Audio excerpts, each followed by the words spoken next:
Hi, my name is Karen, and growing up I was raised Buddhist, but believed in God outside of Buddhism. My mother wanted me to be open to other religions, so we visited other churches, and I even attended catechism school for one summer. And although I believed in God, I still didn't understand the Jesus connection. And as I grew older, I wasn't very religious. Hi, my name is Dave. I didn't grow up in a religious family, but I did believe in God. I was a seeker for many years, but couldn't fully commit myself to Him. In truth, we had 2 boys and a baby girl on the way. Things were going great in our lives, and we really didn't need to rely on God. Then, in August of 2002, our world changed.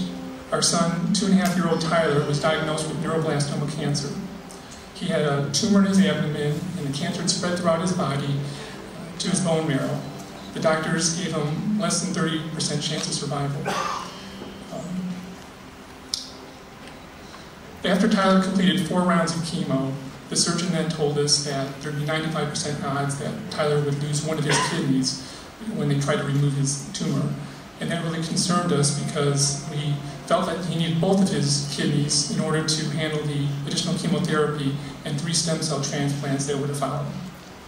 So on the drive to the hospital, I asked God, show me a cross if this Christianity thing is for real and if you want me to become a Christian. Well, I opened my eyes, and of course everything looked like a cross because I was looking for it. So I told God, you gotta make the cross really obvious. Well, of course nothing happened, and I forgot about my request.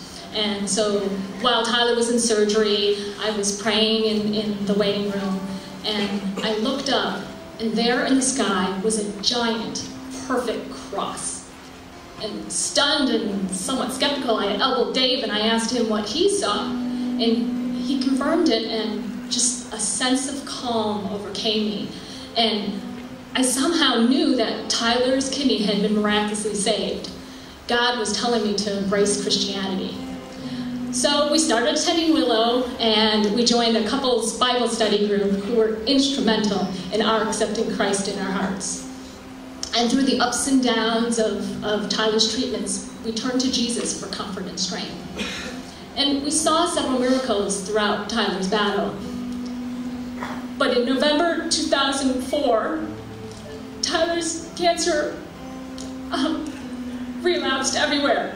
And the doctors told us that he didn't have a lot of time left. He had very little time left, and he probably wouldn't make it to Christmas. And I just pleaded with God to let Tyler make it to his 5th birthday, which was 4 long months away. And then that Sunday, this church, at the 11 o'clock child dedication service, prayed for Tyler. And what you don't know is that the next day, Tyler's pain miraculously disappeared.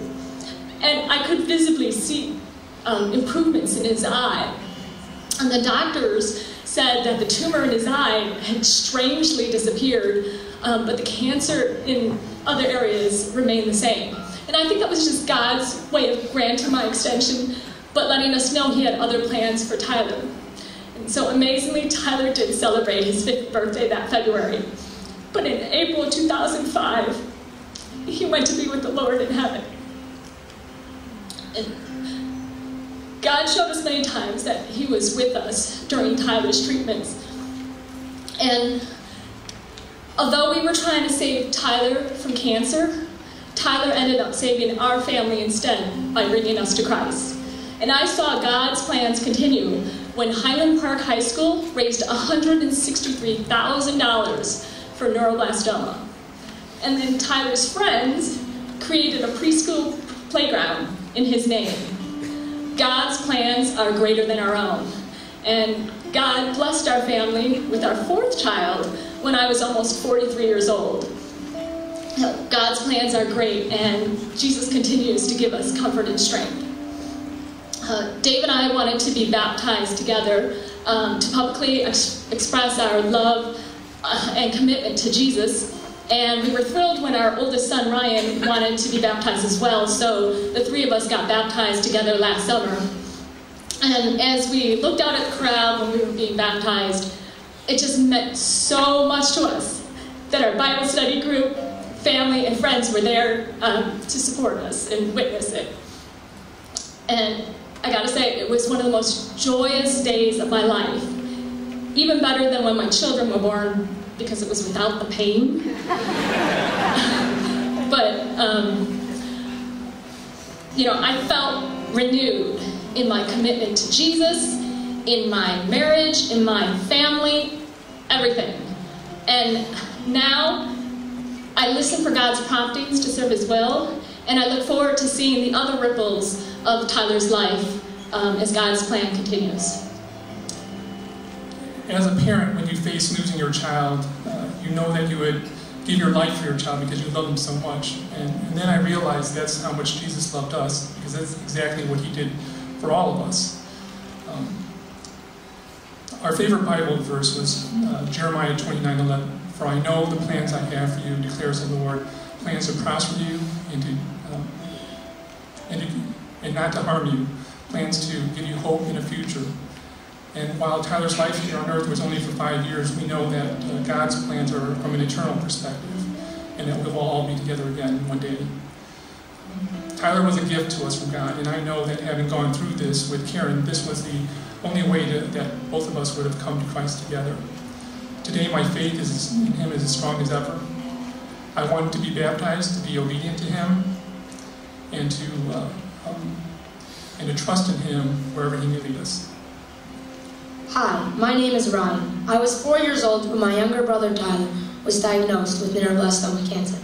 I didn't really understand it then, but I remember we went to the hospital a lot. We also started to go to Willow, where I learned about Jesus, but I didn't think about it too much. Tyler passed away when I was 7. As I grew older and matured, I became more serious about God, and I prayed more frequently. I now pray several times a day, when I'm scared, when I'm grateful, when I need help, and before I eat and sleep. I am no longer afraid of dying, because I know that I will see Tyler once again in heaven. I learned not to lose faith in God when He didn't answer my prayer to cure Tyler of his cancer. God always has a greater plan and purpose for that person, even after they die. For example, when my brother died, it greatly impacted my life. Tyler's death brought me closer to God, shaped me to be the person I am today, and made it my lifelong goal to find the cure for neuroblastoma cancer. If it weren't for my brother Tyler, I wouldn't be standing here as a Christian today. Now, to me, baptism meant a lifelong promise to follow Christ and to do what Jesus would do. I wanted to proclaim to everyone that I was a Christ follower. After getting baptized and emerging from the water, I felt pure joy and I felt cleansed. I want people who are close to me to know Jesus so that they can go to heaven too.